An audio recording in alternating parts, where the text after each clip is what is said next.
Maximizing Price Stability in a Monetary Economy by Warren Mosler and Damiano, Silipo. Section 9.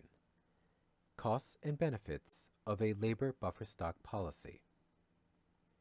The aim of this section is to shed some light on the possible costs of a labor buffer stock policy and the likely effects of this policy on inflation and real GDP growth in the euro area.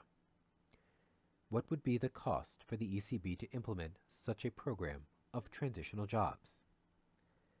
The direct cost is related to two indicators: the minimum wage fixed by the ECB and the number of workers involved in the transitional jobs.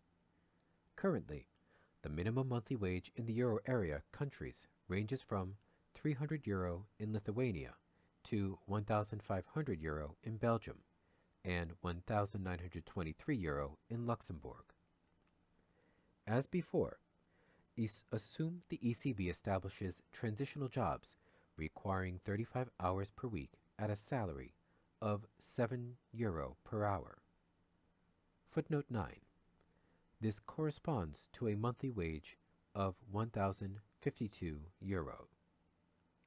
End footnote. The ECB or the member countries would bear the cost of implementation of the program. However, there are additional costs the ECB or the member countries would bear in implementing the program. These additional costs are related to the expenditure on new equipment and other capital and intermediate goods necessary to support the transitional workers. In October 2015, in the 19 countries of the euro area that were 17,240,000 unemployed people. Assuming all the unemployed would like to work at this wage, the maximum direct cost for the ECB to implement this policy is €18.14 billion per month. In the euro area, an individual country's government expenditure on gross capital formation is about 11.34% of total public expenditure. Assuming the same proportion between capital and labor holds also for this program, it follows that we must add a monthly expenditure of €2.1 billion for new equipment. However, transitional jobs would allow the euro area countries to immediately save €12.3 billion per month on income maintenance and support expenditures currently being spent on those opting for transitional jobs. This savings, net of the additional capital expenditure, would be remitted to the ECB, thereby reducing gross ECB expenditures for the transitional jobs.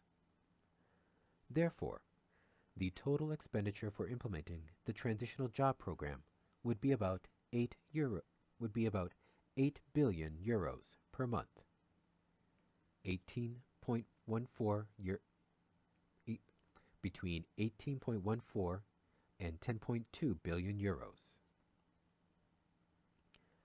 Next,